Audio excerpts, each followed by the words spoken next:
Hello everyone. सो आज हम आ गए अपने नेक्स्ट वीडियो में।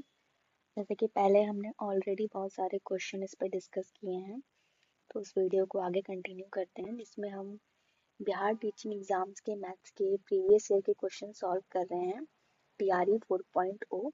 तो ऑलरेडी मैंने जितने सारे क्वेश्चन डिस्कस किए हैं या सॉल्व किए हैं, तो आप उसको प्लेलिस्ट में जाके देख सकते हैं। आज हम उसके आगे कंटिन्यू कर रहे हैं और नेक्स्ट वीडियो पे आ गए हैं। तो स्टार्ट करते हैं। पहला क्वेश्चन है, इसमें अभी हम मिक्स क्वेश्चन कर रहे हैं, टॉपिक वाइज क्वेश्चन नहीं कर रहे हैं। और अगर आपको टॉपिक वाइज क्वेश्चन चाहिए तो आप मुझे कमेंट करिएगा, तो उसके बाद से मैं नेक्स्ट टाइम से टॉपिक वाइज क्वेश्चन प्रिपेयर करूँगी और टॉपिक को भी पूरा एक्सप्लेन करूँगी। बट अभी फिलहाल के लिए सिर्फ हम मिक्स क्वेश्चन करते हैं जिससे आपकी प्रैक्टिस अच्छी हो सके। तो first question, the price of a commodity is decrease by 25% and therefore a household increase the consumption of that commodity sorry by 20 kg to keep the expenditure same. What was the earlier consumption? एक वस्तु के मूल्य पर 25% की कमी की जाती है और इसलिए व्यय को समान रखने के लिए एक परिवार में उस वस्तु की खपत में 20 केजी की वृद्धि की गई। परिवार की पहले खपत कितनी थी? तो निकाल लेते हैं। जैसे आपको मालूम है कि प्राइस और क्वांटिटी एक दूसरे के क्या होते हैं, इनवर्सली प्रोपोर्शनल होते हैं। ठीक है। था कि जो प्राइस है कितना बड़ा, 25%। तो हम मान लेते हैं ये प्राइस है, ये हमारा ओल्ड हो गया, ये हमारा न्यू हो गया। पहले प्राइस मान लेते हैं हमारा 100 था, अब 25% बढ़ा तो कितना हो गया, सॉरी 25% डिक्रीज हुआ, 25% डिक्रीज हुआ। तो पहले 100 था तो डिक्रीज होके कितना हो जाएगा, 75। तो इसका रेशियो निकालेंगे तो इसको कैंसिल करेंगे तो हमारा रेशियो आएगा 4:3 का। ये हमारा प्राइस का रेशियो है। ठीक है। तो प्राइस क्या होता है, प्राइस का अपोजिट होता है क्वांटिटी। मतलब अगर प्राइस इंक्रीज कर रहा है तो क्वांटिटी डिक्रीज करेगा। तो क्वांटिटी हमारी क्या हो जाएगी तब, इसका 3:4। आपको ये समझ में आओगे कि प्राइस और क्वांटिटी हमेशा इनवर्सली प्रोपोर्शनल होते हैं। तो अगर प्राइस हमारा 4:3 है तो क्वांटिटी हमारा 3:4 हो जाएगा। अब क्वेश्चन में क्या दिया है कि व्यय को समान रखने की एक परिवार में उस वस्तु की खपत में 20 केजी की वृद्धि की गई। मतलब पहले 3 था, अब उससे कितना हो गया, 4 हो गया। मतलब एक यूनिट की वैल्यू कितनी आ गई, 20 केजी आ गई। ठीक है। तो पूछा है कि परिवार की पहले खपत कितनी थी, परिवार की पहले खपत कितनी थी। तो पहले क्या दिया, यूनिट दिया 3, तो पहले क्या हो जाएगा, 3 मल्टीप्लाइड 20 इक्वल टू 60। पहले की खपत 60 थी और बाद का पूछेगा तो ये क्या हो जाएगा आपका, बाद का हो जाएगा। तो बाद का क्या हो जाएगा, 4 मल्टीप्लाइड 20 इक्वल टू 80। हमसे पहले का पूछा तो हम पहला ऑप्शन लगाएंगे, ठीक, 60 केजी।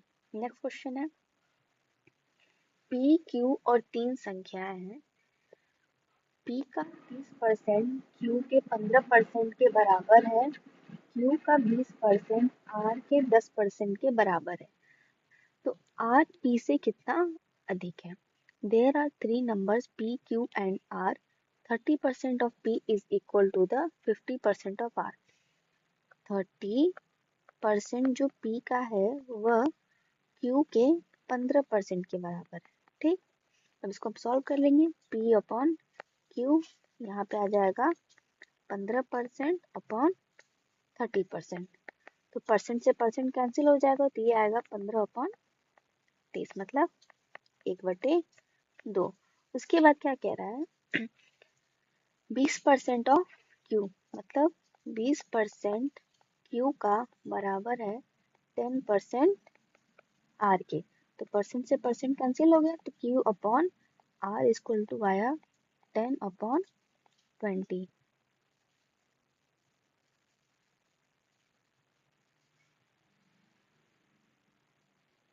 ये 0 से 0 कैंसिल हो गया तो ये आया हमारा 1/20, 1/2। अब क्या है, यहाँ पे देखिए P टू Q कितना है, 1:2। यहाँ पे Q उस टू R कितना है, 1:2। तो पूछा है by what percent, by what हाँ एक सेकेंड देखिए, इसमें Q की वैल्यू क्या है, इसमें Q की वैल्यू 2 है और इसमें Q की वैल्यू क्या है 1 है। तो इसमें क्या करेंगे, रेशियो को बराबर करेंगे। जैसे P upon Q equal to यहाँ पे 1 है, 1/2 है, और यहाँ पे Q upon R equal to 1/2 है। यहाँ पे Q 2 है और यहाँ पे Q 1 है, तो इसको बराबर करने के लिए ऊपर 2 से मल्टीप्लाई कर देंगे, तो हमारा आंसर आ गया 2/4। अब क्वेश्चन पूछ रहा है आर पी से, आर पी से कितना है, यहाँ पे आर कितना है 4, और ये पी से कितना ज्यादा है, तो आर पी से देखिए ये आर पी से 3 ज्यादा है, 3 ज्यादा है, और पी की कंपेयर किससे हो रहा है, पी से, तो पी की वैल्यू 1 है, परसेंट में निकालना है, तो हमारा आ जाएगा 300%। जिससे कंपेयर करते हैं उसको हमेशा डिनोमिनेटर में रखते हैं। तो यहाँ पे क्या पूछा है कि आर पी से कितना ज्यादा है, तो आर यहाँ पे 4 है और पी यहाँ पे कितना है 1 है, तो आर पी से 3 ज्यादा है और पी से कंपेयर कर रहे हैं, तो यहाँ पे 1 अप अपॉन में 1 आ जाएगा, मल्टीप्लाइड बाई 100 इक्वल टू 300। ठीक है, मैं फिर से एक बार रिपीट करूंगी, यहाँ पे मैंने रेशियो को बराबर किया, रेशियो बराबर किया तभी हम कंपेयर कर सकते हैं, क्योंकि यहाँ पे Q2 था और यहाँ पे Q1 था, तो इसको बराबर करने के लिए हमने 2 से मल्टीप्लाई कर दिया, तो यहाँ पे Q सेम हो गया। अब P की वैल्यू 1, Q की वैल्यू 2 और R की वैल्यू 4। अब R और P को कंपेयर करके हमें परसेंट निकालना था, तो हमने परसेंट निकाल लिया। Next question, ABC are three angles of a triangle if A minus B is equal to 45 degree and B minus C is equal to 15 degree। तो हमें एंगल A फाइंड करना है। तो त्रिभुज के 3 कोण हैं, तो हमें पता है त्रिभुज के तीनों कोणों का सम कितना होता है, 180 होता है। तो यहाँ पे हम लिख लेंगे A plus B plus C equal to 180 degree. Question में क्या दिया है, A minus B equal to 45 degree, B minus C equal to 10 degree. तो अब हम क्या करेंगे कि इक्वेशन को सॉल्व करके एक ही मिलाएंगे। तो हम क्या करते हैं, यहाँ से हम B की वैल्यू निकाल लेते हैं, तो यहाँ से B की वैल्यू क्या आ जाएगी, A माइनस 45 डिग्री, तो यहाँ से B की वैल्यू आ जाएगी 15 डिग्री प्लस C।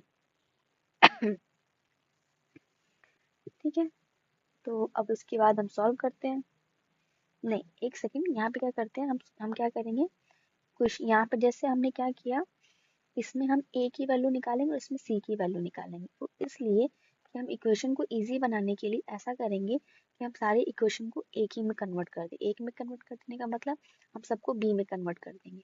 तो जैसे हम यहाँ पे A की वैल्यू निकालेंगे B प्लस 45, यहाँ से हम C की वैल्यू निकालेंगे 50, एक सेकेंड, हाँ यहाँ से हम C की वैल्यू निकालेंगे B माइनस 15। ठीक है, अब A और C की वैल्यू हम क्या करेंगे, इसमें पुट कर देंगे। ठीक है, A equal to B plus 45 degree plus B, C की जगह हमने रखा B माइनस 15 इक्वल टू 180। अब क्या हो गया, इक्वेशन हमारा B के फॉर्म में हो गया। तो अब इसको हम इजिली सॉल्व करके अगर हम A B की वैल्यू निकाल लेंगे तो फिर हमें A और C की भी वैल्यू निकालना इजी रहेगा। तो 3B equal to 3B 45 minus 15 30 equal to 180, 30 उधर गया, 3B इक्वल टू 180 प्लस 30 150। तो B की वैल्यू कितनी आ गई 50, B की वैल्यू हमें मिल गई 30।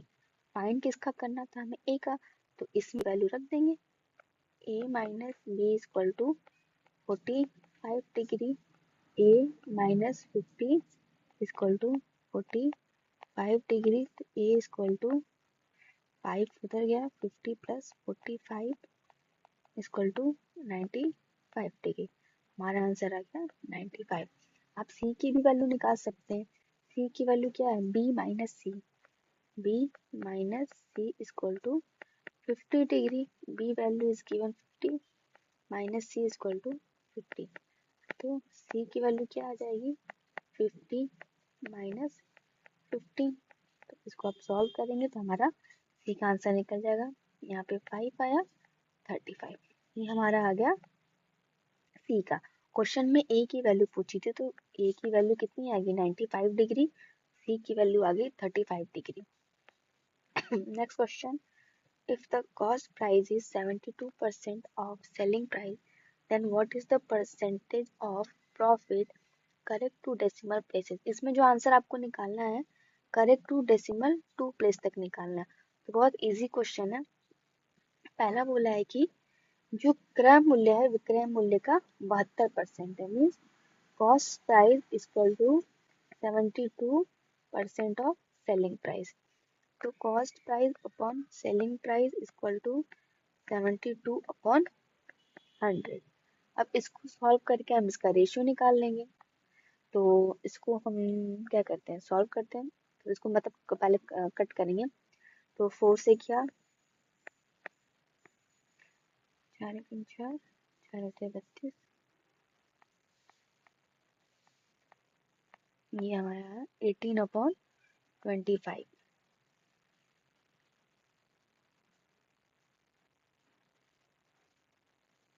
फिर इसको डिवाइड करेंगे, 25 को 18 से हम डिवाइड करेंगे। तो 18 से डिवाइड करने के बाद फिर जो हमारा आंसर आएगा वो डेसिमल में आ जाएगा।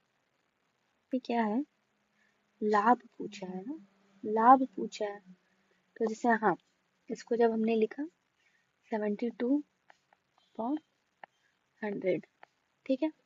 तो अगर कॉस्ट प्राइस हमारा 72 और सेलिंग प्राइस हमारा 100 है तो हमें कितने का लाभ हो रहा है, 28 का लाभ हो रहा है। 28 का लाभ हो रहा है कितने पे, 72 पे। तो इसका हमें परसेंटेज निकालना है, ठीक है। तो अब इसको हम सॉल्व करेंगे। ये हो जाएगा 700 अपॉन 18। इसको हम क्या करेंगे, अब डिवाइड करेंगे। तो पहले जाएगा 3 बार में, 54 आया।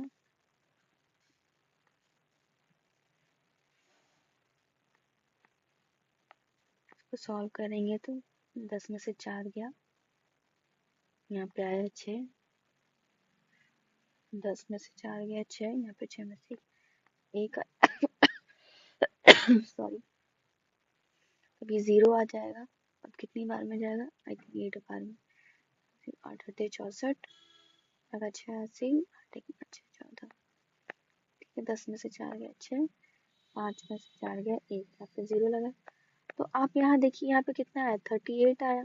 इसके बाद करने की जरूरत ही नहीं है, मतलब यहीं से हमें अपना ऑप्शन मिल गया। इसके बाद भी आप सॉल्व कर सकते हैं, फिर ये 8 बार में जाएगा। इसके बाद भी आप कंटिन्यू कर सकते हैं, बट हमें अगर यहीं से इसका आंसर पता चल जा रहा है तो फिर हमें आगे कंटिन्यू करने की जरूरत नहीं, तो यहाँ से हम आगे बढ़ सकते हैं। नेक्स्ट क्वेश्चन है, the simple interest sum of money is 4 upon 9 of the principal and the number of years is equal to the rate per percent annum. The rate per annum is, किसी राशि का साधारण ब्याज मूलधन का 4/9 है। क्या है, किसी राशि का साधारण ब्याज मूलधन के मतलब प्रिंसिपल वैल्यू के 4/9 है। तो सिंपल इंटरेस्ट अपॉन में इसका मूलधन कितना आ गया, 4/9। मतलब साधारण ब्याज उसका 4 है तो प्रिंसिपल उसका 9 है। क्या पूछा है, यदि दिए गए धन पर ब्याज की वार्षिक दर तथा समय समान हो। ब्याज की वार्षिक दर तथा समय समान हो मतलब उसका रेट और टाइम ये दोनों सेम है, तो हमें ब्याज की दर पता करनी है। तो मालूम है हमें सिंपल इंटरेस्ट का फॉर्मूला होता है PRT अपॉन 100। तो यहाँ पे साधारण ब्याज क्या दिया है, 4 दिया है, मूलधन 9 दिया है और इन दोनों की वैल्यू सेम है, तो ये R मल्टीप्लाइड R यहाँ पे 100 हो गया। यहाँ से सॉल्व करेंगे तो ये R स्क्वायर हो गया 400 अपॉन 9, यहाँ से ये मल्टीप्लाई हो गया। तो इसका निकालेंगे तो 20 अपॉन 3 है। जब इसको सॉल्व करेंगे तो हमारा आंसर आएगा 6/2 अपॉन 3। तो ये हो गया हमारा final answer. Next question, the simple interest on a sum of money is 1/4 of the principal and the number of years is equal to the rate % annum। ये पहले वाले क्वेश्चन की तरह सिमिलर है। एकदम एग्जैक्ट वही क्वेश्चन है कि किसी धनराशि पर साधारण ब्याज का 1/4 मूलधन का है। मतलब साधारण ब्याज अपॉन में मूलधन 1/4। यहाँ पे साधारण ब्याज हमारा 1 है और मूलधन हमारा 4 है, और बोल रहा है कि जो वार्षिक ब्याज है वो वर्षों की संख्या के बराबर, मतलब रेट ऑफ इंटरेस्ट हमारे टाइम के बराबर है। तो बस सिंपल फॉर्मूले पे रखेंगे।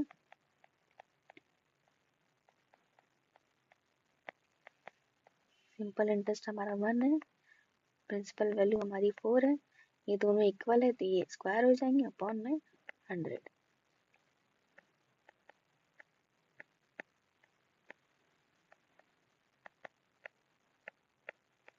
इसको सॉल्व करेंगे तो हमारा रेट ऑफ परसेंट कितना आया, 5।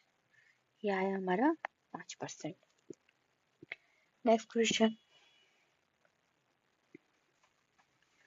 the simple interest on a sum the simple interest on a sum after 4 years is 1/5 of the sum। क्या है, ये किसी राशि पे 4 वर्षों का साधारण ब्याज उस राशि का 1/5। यहाँ पे समय कितना दिया है, 4 साल का, और जो साधारण ब्याज है उस राशि का 1/5 है। तो साधारण ब्याज बटे में मूलधन इक्वल टू 1/5। जहाँ पे साधारण ब्याज अगर 1 है तो मूलधन हमारा कितना हो गया, 5 हो गया। सिंपल इंटरेस्ट हमारा 1 है तो प्रिंसिपल वैल्यू कितनी हो गई, 5 हो गई। तो अब क्या पूछा है कि हमसे वार्षिक ब्याज दर पूछा है, मतलब रेट ऑफ इंटरेस्ट पूछा है। सिंपली फॉर्मूले में रखेंगे simple interest equal to principal rate multiplied by 100। Simple interest की वैल्यू कितनी दी है, 1 दी है, प्रिंसिपल की वैल्यू दी है 5, रेट ऑफ इंटरेस्ट हमें फाइंड करना हो, समय कितना दिया है, 4 साल का। इसको सॉल्व करेंगे, ये कितनी बार में गया, 20 बार में, ये आया हमारा 5। मतलब हमारा आंसर कितना आया, रेट ऑफ इंटरेस्ट 5%। 5 से 100 2 बार में गया तो 20 आया, तो 4 से 20 को डिवाइड किया तो हमारा 5 आया। नेक्स्ट क्वेश्चन, ये नेक्स्ट क्वेश्चन है अब हमारा द्विघाती समीकरण पे। ठीक है, क्वेश्चन है if roots of x² - 4x + a = 0 are equal then a। यदि x² - 4x + a = 0 के मूल बराबर है तो हमें a की वैल्यू फाइंड करनी है। तो इसके लिए आप सिंपल समझ लीजिए कि हमारा द्विघात समीकरण होता है क्या। द्विघात समीकरण को हम पहले समझेंगे। द्विघात समीकरण का फॉर्मूला होता है ax² + bx + c = 0। ये हमारा द्विघात समीकरण होता है। क्यों द्विघात समीकरण, क्योंकि इसमें जो मैक्सिमम पावर होती है वो 2 होती है। मैक्सिमम पावर कितनी होती है, ये 2 होती है। ठीक है, अब इसके रूट्स अगर इक्वल है, ठीक है, इसके रूट्स का क्या होता है, d = d minus d = b² - 4ac। अगर 0 है तो इसके मूल क्या है, बराबर है, मूल बराबर है। अगर d = b² - 4ac अगर ये ग्रेटर देन 0 है तो इसके मूल क्या है, मतलब रूट्स रियल है। और अगर d = b² - 4ac नेगेटिव तो इसके मूल क्या हो गए, इमेजिनरी हो गए। ठीक है, तो ये हमें ऑलरेडी आपने पढ़ा होगा कि द्विघात समीकरण क्या होता है। तो क्वेश्चन में हमसे क्या पूछा है,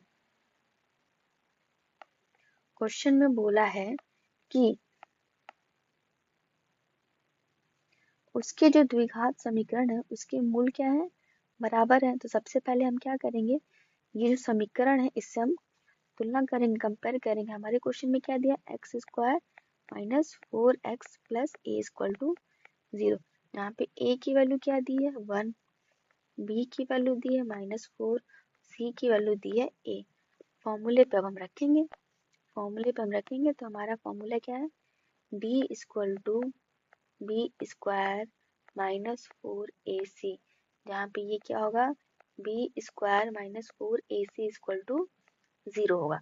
तो b की वैल्यू कितनी दी है, 4, तो 4 का स्क्वायर क्या हो जाएगा, 16 -4 × 8a = 0, 4a = 16, तो a से कैंसिल होगा तो कितना आया, 4, मतलब a की वैल्यू कितनी आई, 4।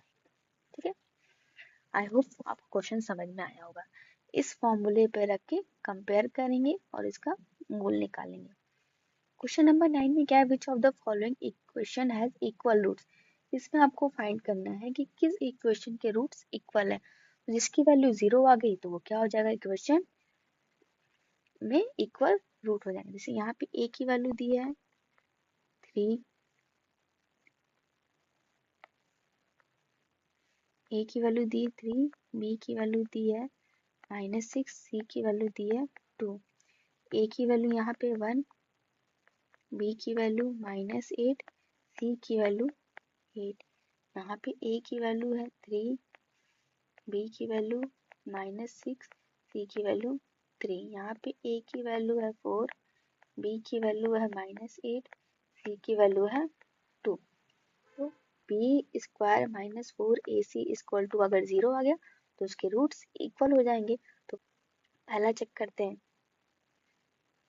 3² 9, सॉरी b की वैल्यू दी है 6, तो इसकी वैल्यू होगी 36 -4 × 3 = 2, 36 -4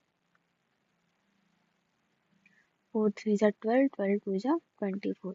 तो ये हमारा इक्वल वैल्यू नहीं है, मतलब इक्वल इसके रूट्स नहीं है, तो ये नहीं होगा। नेक्स्ट दूसरा ट्राई करते हैं, ये वाला a की वैल्यू 3, b की वैल्यू 6 है, तो ये 36 -4 × 3 = 3, 36 माइनस 4 3 12 12 3 36, इसकी वैल्यू क्या आ गई, 0। अगर इसकी वैल्यू 0 आ गई तो मतलब इसके रूट्स इक्वल है, तो यही ऑप्शन हमारा सही। आगे चेक करने की जरूरत है ही नहीं क्योंकि हमारा आंसर मिल चुका है। Next question, if the equation 2x² - 7x + 12 is equal to 0 has two roots alpha and beta, then the values of alpha plus beta, alpha upon beta plus beta upon alpha is। ठीक है, तो द्विघाती समीकरण हम फिर से लिखेंगे। ये होता है हमारा द्विघाती समीकरण ax² plus bx plus c = 0, जिसमें हमारे रूट्स क्या होते हैं, अल्फा और बीटा, जिसमें alpha plus beta equal to होता है -b/a and alpha multiplied by beta equal to होता है c/a। अब कंपेयर करेंगे तो ये हमारा दिया है equation 2x² - 7x + 12 equal to 0, यहाँ पे a की वैल्यू दी है 2, b की वैल्यू दी है -7, c की वैल्यू दी है 12। अब इसको रख के सॉल्व करेंगे, जैसे अल्फा प्लस बीटा निकालेंगे तो -b/a, यहाँ पे ऑलरेडी माइनस है तो यह हो गया अपना 7/2, alpha multiplied beta equal to c/a, 12/2 equal to ये आ गया हमारा 6, ये आ गया। अब इसको क्या है, यहाँ पे क्या दिया, हमें इसकी वैल्यू फाइंड करनी है, इसकी वैल्यू फाइंड करनी है c, तो alpha plus beta upon alpha, इसको सॉल्व करेंगे तो क्रॉस मल्टीप्लिकेशन किया, alpha square plus beta square upon alpha beta. अब alpha square plus beta square को क्या लिख सकते हैं, ये आपको पता है ऑलरेडी कि a square plus B square equal to होता है अल्फा प्लस बीटा का स्क्वायर -2 अल्फा बीटा। ये होता है, सॉरी ये होता है a प्लस बी का होल स्क्वायर -2ab, ये होता है फॉर्मूला इसका, बस इसी फॉर्मूले पर रखेंगे। यहाँ पे आ जाएगा हमारा alpha plus beta square -2 alpha beta upon alpha beta. अब वैल्यू पुट करेंगे, अल्फा प्लस बीटा की स्क्वायर होगा हमारा 49/4 माइनस 2 अल्फा बीटा 12 अपॉन 12। इसको सॉल्व करेंगे 49 अपॉन 4 माइनस 12 है तो अपॉन में आ जाएगा 48 अपॉन में 4 और फिर अपॉन में 12। तो ये क्या हो जाएगा, इसके बाद इसको सॉल्व करते हैं तो आएगा, एक सेकेंड स्पेस कम पड़ रहा है, इसको थोड़ा सा इरेज करके साइड में लिखती हूँ।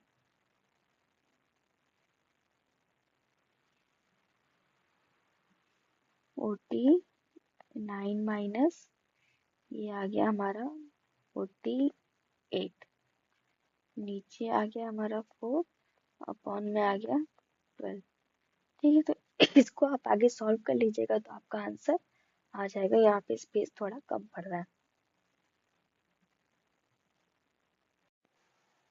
अब वैल्यू पुट करेंगे, अल्फा प्लस बीटा स्क्वायर की वैल्यू आ जाएगी यहाँ से